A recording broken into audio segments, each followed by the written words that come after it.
harusnya kalau Pak Mahfud yang terima itu, artinya soal-soal mendasar negara tidak diandalkan pada kepentingan publik, tapi pada kepentingan privat dari korporasi, bukan pada APBN, tapi pada penganggaran CSR perusahaan tuh. Itu harusnya Pak Mahfud ngerti itu tuh, kalau dia paham tentang etika bernegara, dari awal dia mesti tolak itu. Nah, kalau dia nggak bisa tolak dan bahkan mengaku sekarang, itu ada yang nggak klop di dalam alam pikirannya sebagai pejabat publik kan.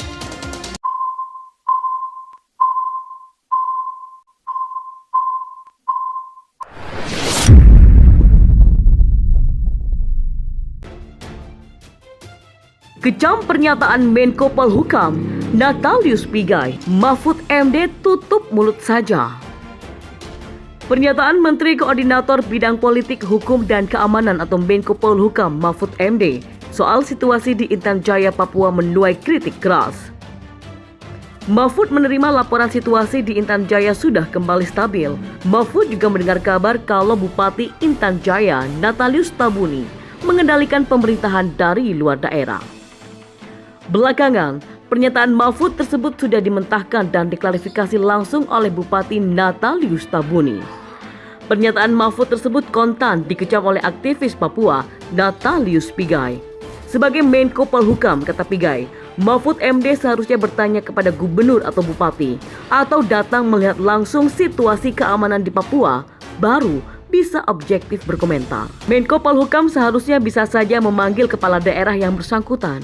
Sampai saat ini, Mendagri saja belum tegur karena memang tidak ada yang salah, ucap Pigai kepada kantor berita politik RMOL pada Jumat hari ini. Pigai memastikan para pemimpin di Papua sudah bekerja secara maksimal meskipun selalu ditekan dari segala penjuru, mulai dari kondisi medan yang berat, penetrasi kapital, hegemoni sipil, militer, bahkan combatan juga rakyat. Para bupati, lanjut mantan anggota Komisi Hak Asasi Manusia ini selalu bekerja keras menjaga keamanan dan ketentraman daerah. Tidak mudah jadi kepala daerah di Papua. Semua pencuri dan penjahat serbu Papua. Seharusnya Menko Polhukam mengayomi, memberikan dorongan dan apresiasi kepada pemimpin di wilayah perang atau daerah operasi militer yang bekerja keras untuk menjaga daerah. Tambah Pigai. Dikatakan Pigai, konflik di Intan Jaya bukan baru pertama kali terjadi. Sejak akhir tahun lalu keamanan di Intan Jaya makin tidak stabil. Banyak warga yang meninggal dibunuh, dianiaya, dan banyak TNI yang terbunuh oleh combatan.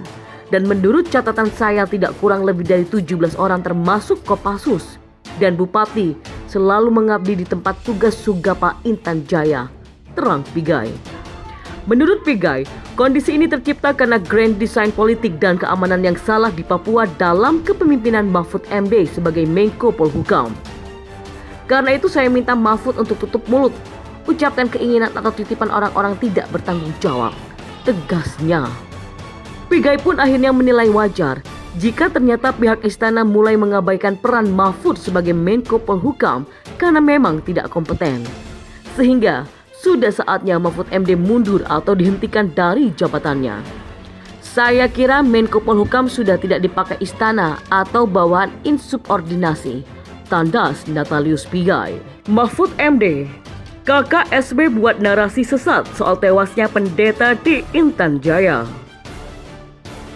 Menteri Koordinator Bidang Politik, Hukum, dan Keamanan atau Menko Polhukam Mahfud MD membantah TNI sebagai pelaku pembunuhan kepala pendeta Yeremia Zanambani di Intan Jaya, Papua pada beberapa waktu yang lalu.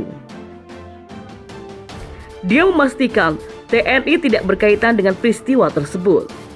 Nah, seluruh peristiwa itu dituduhkan ke TNI dan Polri seperti yang terakhir. Bapak Yeremias meninggal, kata mereka itu adalah TNI yang melakukannya, kata Mahfud pada Kamis kemarin.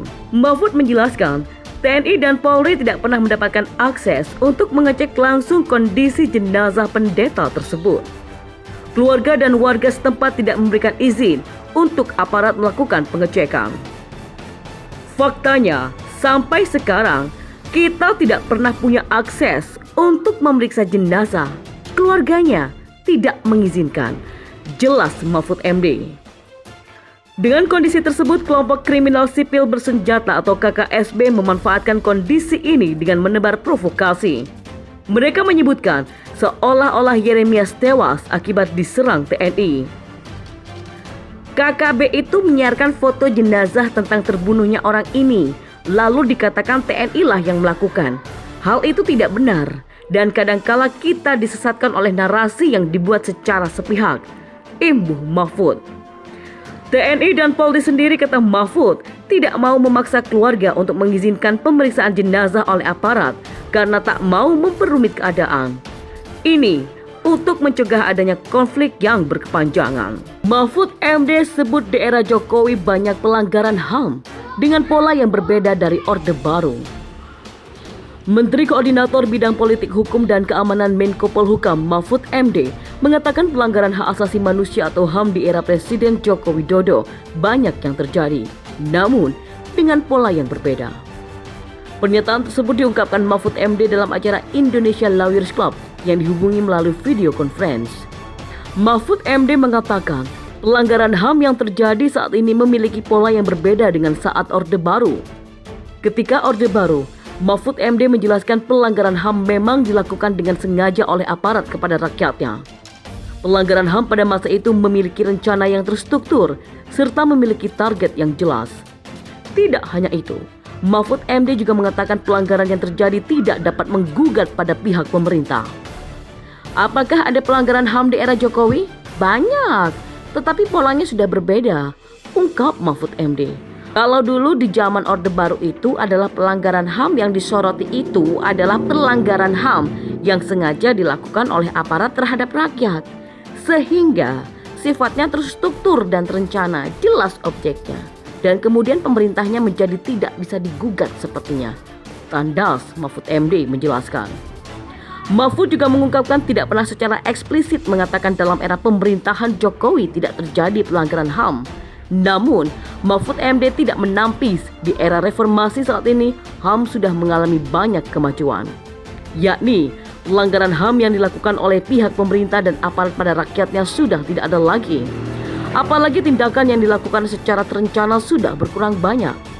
Sehingga, pelanggaran HAM yang saat ini masih terdaftar merupakan kasus yang terjadi sebelum pemerintahan Jokowi. Mahfud MD menegaskan dalam masa pemerintahan Jokowi, tidak ditemui pelanggaran HAM seperti yang dimaksudkan oleh Komisi Nasional atau Komnas HAM. Saya memang tidak pernah secara definitif mengatakan di era Jokowi itu tidak ada pelanggaran HAM, terang Mahfud MD. Di era reformasi ini sudah banyak kemajuan HAM, pelanggaran yang secara terstruktur dilakukan oleh pemerintah, oleh aparat terhadap rakyatnya sudah jauh berkurang. Pelanggaran-pelanggaran HAM yang sekarang diwariskan sebagai catatan ke Komnas HAM untuk diselesaikan adalah pelanggaran-pelanggaran HAM yang terjadi jauh sebelum pemerintahan Pak Jokowi, ujar dia. Sehingga di era pemerintahan Pak Jokowi itu tidak ada sebenarnya pelanggaran HAM seperti yang dimaksudkan oleh Komnas HAM, tambah Mahfud MD. Mahfud juga menegaskan Komnas HAM memberikan daftar pelanggaran pada dirinya sebagai menteri yang baru. Dalam daftar kasus tersebut dituliskan 12 pelanggaran HAM yang telah terjadi. Di antaranya, yang pertama, peristiwa di tahun 1965, Petrus di tahun 1984, kemudian yang ketiga peristiwa di Talang Sari, yang keempat rumah Gudong Aceh, yang kelima penembakan mahasiswa Trisakti, yang keenam tragedi Semanggi 1, yang ketujuh tragedi Semanggi 2, yang kedelapan Simpang Kertas Kraft di Aceh, yang kesembilan peristiwa Wasior Manokwari Papua, yang ke-10 kasus Wamena tahun 2003, yang ke-11 Papua di tahun 2003, yang ke-12 tragedi Jambo Kupo Aceh di 2003.